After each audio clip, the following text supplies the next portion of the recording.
Hey, Ella, what do you call a man with no arms and no legs in a lake? Not my problem. Bob.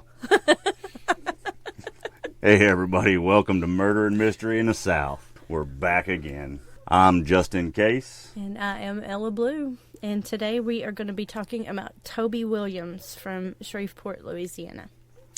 Down in the bayou. Yeah. Welcome to Louisiana.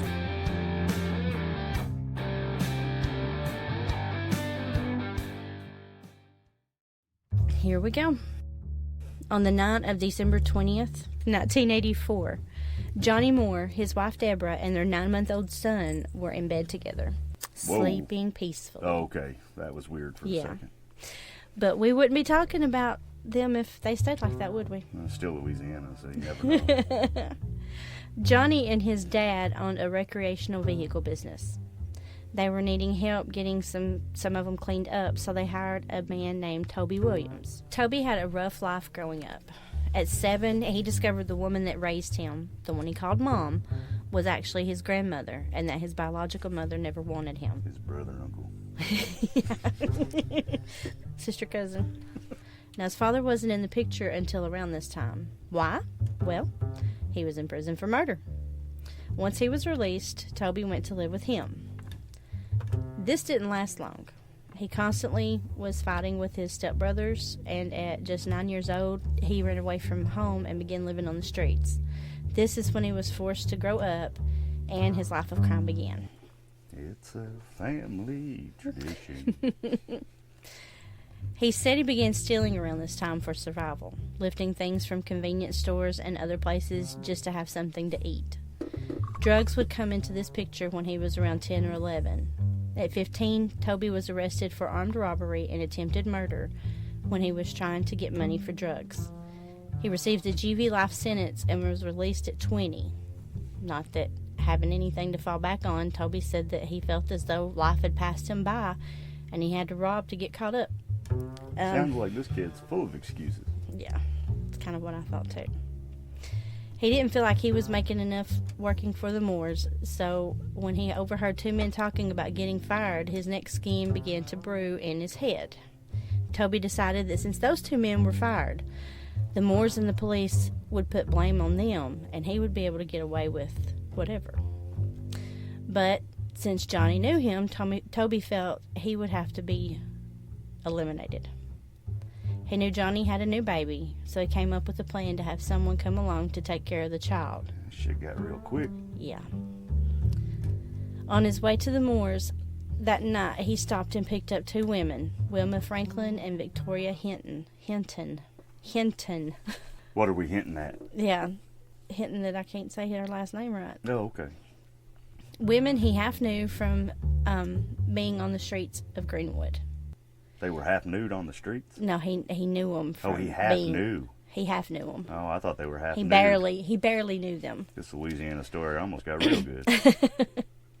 He told them they should be able to get around $500,000 out of this deal. So yeah, they agreed. $500,000 in the 80s would equal to roughly $1.8 million by today's standards. The hell were they planning on robbing? The Moores. Were they taking the whole house? No. $500,000? I don't know if maybe he was just telling them that to get them to help. Sounds like he's a real genius. Yeah. So when they get there, Toby went up and knocked on the door. When Johnny answered, Toby pulled out a .357 and told him to get inside. His robbery wasn't going as well as he had hoped, though. The Moores only had $11 in cash. He made the women watch them while he took Johnny's bank card, but he couldn't figure out how to work the ATM. Told you he was a genius. Yeah. When he returned, Toby loaded up Johnny's truck. Once finished, it was time to get rid of the Moores.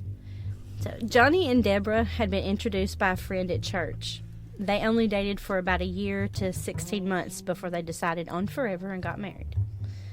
They were only 19 days away from celebrating their 3-year anniversary when Toby and the two women loaded them and their baby into the back of his car. With Deborah holding her baby tight, Johnny wrapped his arms around her. He knew this was not going to end well. Toby drove them across the state line into Texas before he pulled over on an abandoned road. One of the women demanded Deborah hand her the baby. Toby walked the couple to the side of the road and told them to strip. Johnny stated that Toby was completely calm. Once the couple was down on their underwear, Johnny held Deborah close to him as she was pleading for mercy for her baby. The next thing he knew, he and Deborah were laying on the ground. He never even heard the gunshot. Toby and the women took off with the baby. When Johnny looked over to Deborah, he said he knew. He just knew. Frank Robertson was in bed when, well after midnight, he heard a pounding at his door and someone pleading for help. His first thought there was someone trying to rob him. He crept to the window to look out. Did you go say something? Nope, I'm listening. There was a man. That's how I rob people. I'd bang on their door and Yeah. scream for help. Well, you've got these things now where they're telling women if you hear a baby cry outside, don't open the door. Yeah, but that's now. This is 19 what? 88. 88? I mean, unless Genius Boy here was a real trendsetter. So he opens the door thinking that, there's somebody there to rob him. Or he doesn't open the door. He goes to the door. But he creeps over to the window to look out, and he said that there was a man in just his briefs holding his stomach yelling, "They shot me and my wife. Took my baby, and I know who did it." So the guy lets him in and calls an ambulance. Oh, well, Yeah. Good Samaritan and all. An ambulance took Johnny to the hospital while Deborah lay lifeless on the side of the road. She was only 22. Mitty Watson was up late watching Gunsmoke. She was getting tired, so she turned off the television and headed to bed about 1 a.m. She said she hadn't been asleep maybe 2 hours when she heard a bumping sound on the porch and then the cries of a baby. Gunsmoke was a damn good show. Yes, it was. Could have put that in. Go ahead. She got out of bed to investigate. Through her window, she saw a baby trying to crawl off her porch. When she opened the door, he crawled to her, pulling on her leg. She called her daughter, asking her what to do. Oh, call the police? Pick it up. Yeah. So her daughter tells her to call the police. Mitty told officers she didn't see anyone, but she did see taillights. The abductors also left 2 bottles of milk. After the officers Wasn't left... that thoughtful? I know. Think they went shopping for those, or they bring them with them? Probably brought them with them. Probably took them out of the Moore's fridge. Probably. So after the officers left with the baby, Mitty tried to go back to sleep, but she said every time she closed her eyes, all she could see was that poor baby. The police identified the baby as being George Ryan Moore, the Moore's baby. At the hospital, Johnny was being prepped for emergency surgery, and he was thinking about his wife and also wondering if he would ever see his son again. He didn't have to wonder long, though. Before he was taken to surgery, he was able to hold that sweet baby knowing he was okay. Toby was captured 4 hours later. He was charged with kidnapping and capital murder. I don't know how they found that master criminal that fast. On September 7th, 1985, jurors found Toby Lynn Williams guilty on all charges and sentenced to death by lethal injection. But this story hasn't ended just yet. In 1992, the Court of Appeals annulled the death sentence, stating there was evidence suggesting that Toby was, quote, mentally retarded, end quote. 1992, so that was still how they talked. That's why I said, quote. Seems like a real stretch that they found this guy retarded. Yeah. So, they had a team of psychologists investigate him, and they described what led to their conclusions in this detail. Toby always had serious problems in school, which was later concluded that he had a learning disability. Toby was an idiot. He was diagnosed with ADD, with hyperactivity, which is ADHD now, but back then it was just called ADD with hyperactivity. Right, but the clinical term is Toby was an idiot. Toby had feelings of isolation and rejection, that no one wanted him. He didn't even know the woman who gave birth to him. He's quoted saying, "If my own mom doesn't love me, no one would." But what about his grandma? Didn't he think that she loved him? She took him in. She could have just left him on the doorstep somewhere. The one thing Toby was good at was making excuses. Yeah. Why it was everybody else's fault. Instead of looking at himself. Holy shit, he was ahead of his time. Sounds like the kids nowadays. Right. He also faced constant upheavals because of this. There were signs of emotional trauma and emotional pain. He became friends with a kid when he was 11 that had an older brother or cousin. I don't know which one. Well, we're in Louisiana, so it's probably both. A brother-cousin. The older boy was always taking them fishing or doing things with them, and Toby said he looked up to him. And that's why it traumatized him when the older boy raped Toby. He is quoted saying that is when he lost his childhood. Was he in the Boy Scouts? I don't think so. Oh, okay. Toby is considered to have low intelligence. No kidding. After being given an IQ test on several occasions, he scored between 53 to 69. This is considered to be mild 69. to moderately...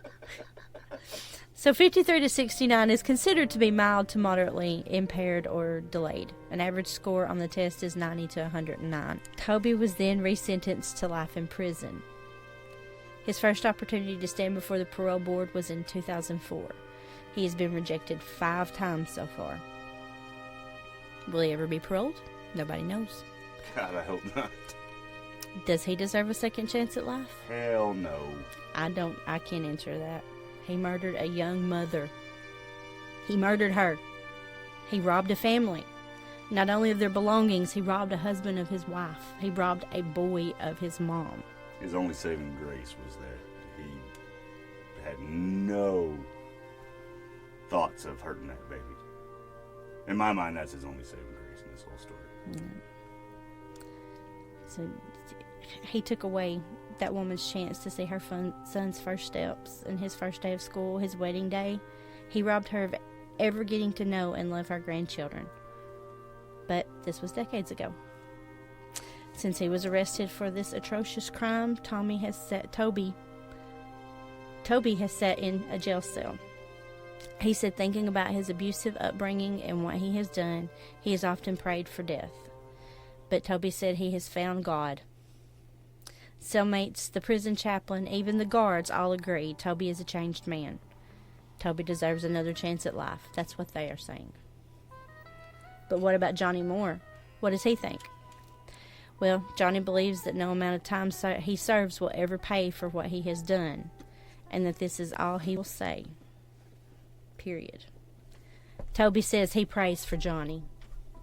Oh, does he? And that he hopes one day Johnny and his family will be able to forgive him. Toby Lynn Williams has also written a book.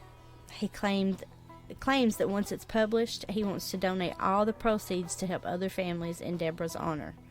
Perhaps it gives a tiny shred of hope that maybe people can change. I'm not really holding my breath on that, though. Yeah, I don't know about all that. I think just being able to sit in a jail cell all day long, every day, probably trying to just think of ways that he can let the see parole board. I'm doing better. I'm not saying people can't change, but this was premeditated. Yeah. I mean, he came up with this plan, decided what he was going to do, yeah, and did it with zero emotion. So even if he was, as they said back then, quote unquote, mentally retarded, he was smart enough to figure everything out on his own. Yeah, he was not. I mean, he's an idiot. Yeah. Plain and simple, he's an idiot. And piss poor planning, but he still planned it. Yeah. And I couldn't find anything about what happened to the 2 women that helped him. I couldn't find anything if they, got lesser sentences for testifying against him, or if they were, what happened to them. They did a plea deal. Thanks for once again coming and hanging out with us and listening about Southern crime. And the fact that Toby's an idiot. Toby, if you're listening, Justin you're an says idiot. You're an idiot. Y'all come back. Now you hear?